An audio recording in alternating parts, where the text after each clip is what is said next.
வணக்கம். உலகமெங்கிலும் நிறைந்திருக்கும் ஜீ தமிழ் தொலைக்காட்சியின் அன்பு தமிழ் நெஞ்சங்களுக்கு அடியேன் சுபாஷ் பாலகிருஷ்ணனுடைய பணிவான வணக்கங்களும் வாழ்த்துக்களும்.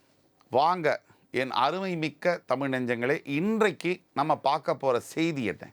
நிதி மற்றும் நடைமுறை பற்றாக்குறைகளால் என்னால் ஒரு பரிகாரத்தை செய்ய முடியல, இதனுடைய விளைவு என்ன, மோசமாக இருக்குமா அப்படிங்கிறத பற்றி தான் பேச போகிறோம்.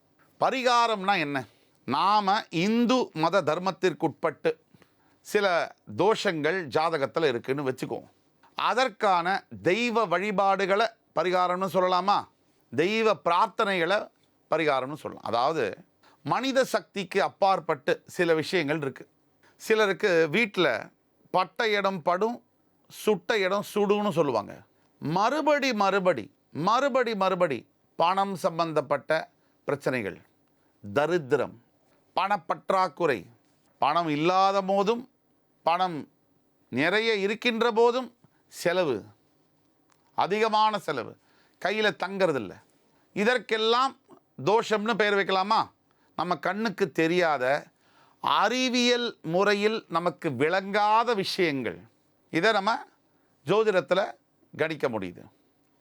அறிவியலால் விளக்க முடியாத விஷயங்கள். ஒரே ஒரு உதாரணம். அதே உடம்பு, அதே கண், அதே மூக்கு, அதே வாய். 26 வயசு வரைக்கும் ஒருத்தருக்கு போடுது லைஃப். கரெக்டாக 26வது வருஷம் தொடங்கி அந்த ஆண்டு மே மாதத்தில் அவருக்கு பிரச்சனை ஆரம்பிக்குது. வரிசையாக பிரச்சனைகள். வேலை போகுது, திருமணமான பெண்டாட்டி விட்டுட்டு போயிடுறாங்க குழந்தையை கூட்டிகிட்டு. அவருடைய பணம் பற்றாக்குறை, வேலை போச்சுன்னா பணம் இருக்காது இல்லையா, சொந்த அப்பா அம்மா விட்டுட்டு போயிடுறாங்க. தனிமரம் ஆடுறாரு, வீட்டை விற்கிறாரு. அந்த வீட்டை விற்றும் கடன் அடைச்சி வேற ஒரு தொழில் தொடங்கி அந்த தொழிலையும் நஷ்டம். இப்போது அவருடைய உடல் ஆரோக்கியத்தில் மிகப்பெரிய குறைபாடு. இதெல்லாம் ஒரு 2 வருஷத்துக்குள்ளே நடக்குது. இந்த 2 வருஷத்துக்குள்ளே இவ்வளோ பெரிய குறைபாடு நடக்குது இல்லையா? அறிவியலாக இதுக்கு என்ன காரணம் சொல்ல முடியும்? ஜாதகத்தை எடுத்திங்கன்னா நம்ம சவால் விட்டு சொல்ல முடியும். 7.5 சனியும் அஷ்டம சனியும் அவருக்கு ஆரம்பிச்சிருக்கும்.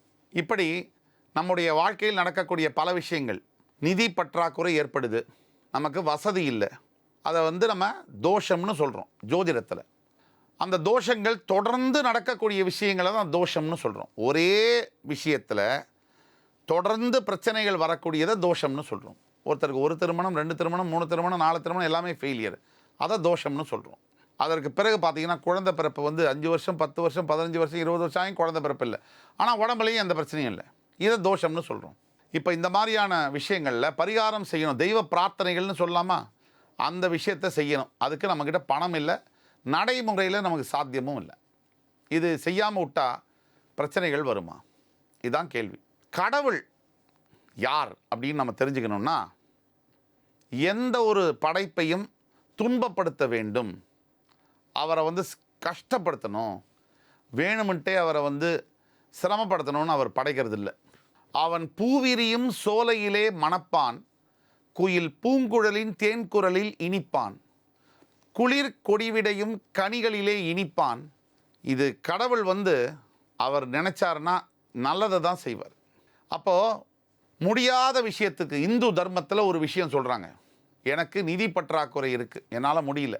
இரண்யம் அப்படிங்கிற ஒரு வார்த்தையை சொல்கிறாங்க. யதா சௌகரியம் அப்படின்னு சம்ஸ்கிருதத்தில் ஒரு வார்த்தையும் சொல்கிறாங்க. உங்களால் முடிஞ்சதை நீங்கள் செய்யுங்க. தெய்வ பிரார்த்தனைகளுக்கு ஒரே ஒரு வெத்தலை பாக்கு கற்பூரத்தை வாங்கி சுவாமிகிட்ட காமிச்சு மனதார உங்கள் மனசில் இருக்கிற எல்லா குறையும் வெளிப்படையாக சொல்லி மண்டியிட்டு மன்னிப்பு கேட்டு வரத்தை பெற்றுக்கொள்ளுங்கள். கடவுள் இப்படி வச்சுக்கோமா, நிதியெல்லாம் நிறையா இருக்குது, 500 கோடி செலவழித்து பரிகாரம் பண்ணுறேன், தப்பை பண்ணிக்கிட்டே இருக்கேன், மனசார உருகலை, அவருக்கு பரிகாரம் எந்த பலனையும் தராது. 5 ரூபா கூட இல்லை, மனசார நான் கடவுளை வேண்டிக்கிறேன், என் மனசில் நினைக்கிறேன், எனக்கு ஒரு தேங்காவை வாங்கி உடைச்சிட்டு போகிறேன், எனக்கு கடவுள் பரிகாரம் மூலியமாக எனக்கு தோஷத்தை நிவர்த்தி செய்வார். இதுதான் உண்மை. இதனால் மக்கள் தெரிஞ்சிக்க வேண்டிய செய்தி, நிதியோ நடைமுறை சாத்தியங்களோ தெய்வ பிரார்த்தனைகளுடைய பலனை முடிவு செய்யாது.